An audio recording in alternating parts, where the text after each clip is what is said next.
ज्योतिष में कुल 9 ग्रहों को प्रमुख रूप से माना गया है।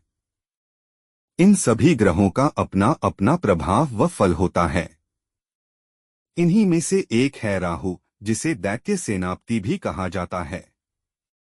राहु के संबंध में ये भी जान लें कि जानकारों के अनुसार राहु जो दे सकता है वह कोई दूसरा ग्रह देने में सक्षम नहीं है। दरअसल राहु की सफलता की तुलना आप वायुयान यात्रा या हवाई जहाज से कर सकते हैं। ज्योतिष में यह कहा भी गया है कि वायुयान यात्रा के ऊपर राहु का प्रभाव है। परिवहन के विभिन्न साधन से हम बाकी के ग्रह और राहु के बीच में सफलता के उदाहरण को बेहतर समझ सकते हैं। उदाहरण के तौर पर आप भोपाल में रहते हैं और आपको दिल्ली की यात्रा करनी है, तो आपके पास परिवहन के भिन्न भिन्न साधन हैं। आप या तो अपने कार से दिल्ली की यात्रा तय कर सकते हैं, या बस से दिल्ली की यात्रा तय कर सकते हैं, या रेलगाड़ी से दिल्ली की यात्रा तय कर सकते हैं, या फिर हवाई जहाज से दिल्ली की यात्रा तय कर सकते हैं। सभी परिवहन के साधन आपको दिल्ली ही पहुंचाएंगे, पर पहुंचने का फासला कम और ज्यादा हो सकता है। रेलगाड़ी जहां 10 घंटे में दिल्ली पहुंचाएगी, तो हवाई जहाज महज 1:30 घंटे में दिल्ली तक आपको पहुंचा देगा।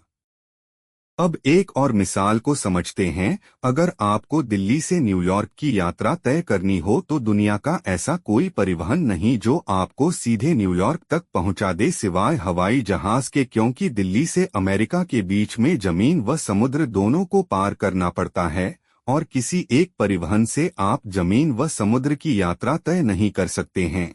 ऐसे में आप सिर्फ और सिर्फ हवाई जहाज के ही माध्यम से ही यह यात्रा तय कर सकते हैं। हाँ, आप दिल्ली से किसी वाहन से देश के किसी पोर्ट पर जाने के पश्चात समुद्री जहाज से भी यात्रा तय कर सकते हैं, पर वह यात्रा कई दिनों की यानी ज्यादा समय लेने वाली और उबाऊ होती है, जबकि सबसे कम समय में यात्रा हवाई जहाज से तय की जाती है।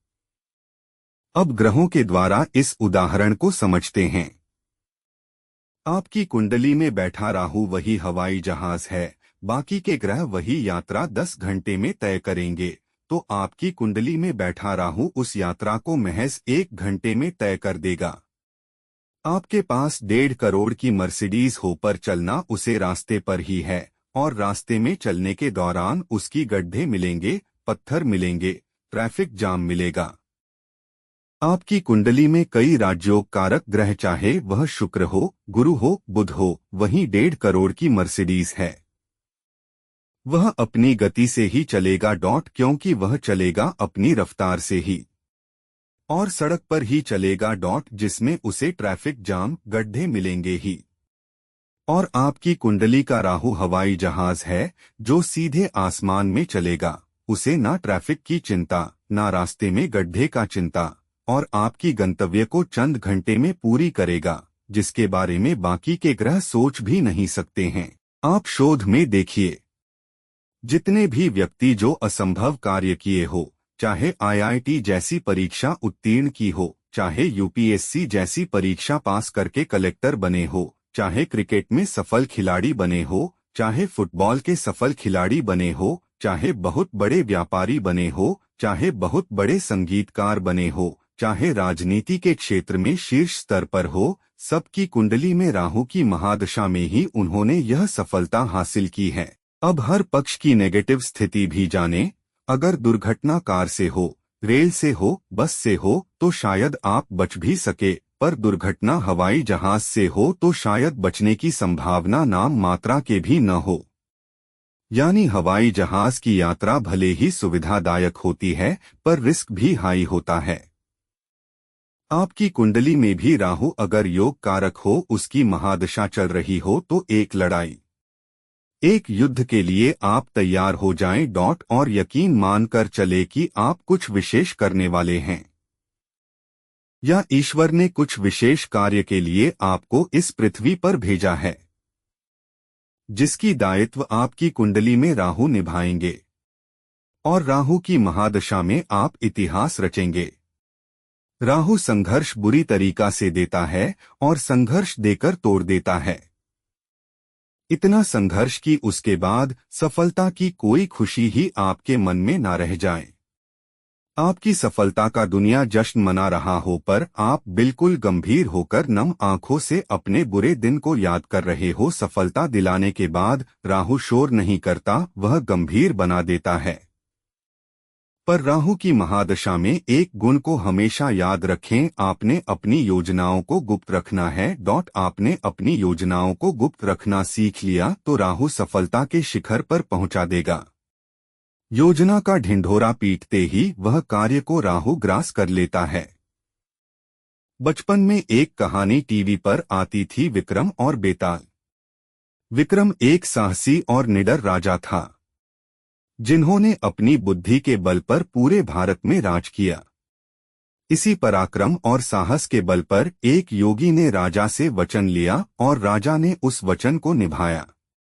विक्रम बेताल की कहानियां बेताल पच्चीसी के नाम से भी प्रचलित है। कहानियों के अंदर बेताल तब सुनता है जब उसे राजा विक्रम जंगल से पकड़कर एक योगी की तरफ लेकर जा रहे होते हैं। जब बेताल रास्ता लंबा होने के कारण राजा विक्रम को कहानियां सुनाता है, पर बेताल की एक शर्त होती है कि विक्रम उसे पकड़कर राजमहल तो ले जाए, पर रास्ते में राजा विक्रम एक भी शब्द बोलेगा तो बेताल वापस जंगल भाग जाएगा। राजा विक्रम हर बार जंगल जाता, पेड़ से बेताल को उठाता, अपने पीठ पर लादे चुपचाप राजमहल की तरफ चलता।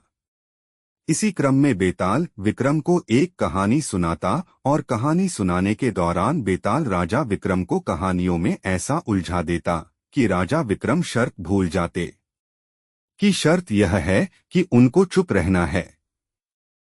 कहानी के अंत में बेताल राजा विक्रम से उसी कहानी से संबंधित एक सवाल पूछता। राजा विक्रम उस सवाल का जवाब देते। बेताल हंसकर कहता, मेरी शर्त यही थी कि मैं आपके साथ राजमहल तो चलूंगा, पर आपको रास्ते में कुछ जवाब नहीं देना है।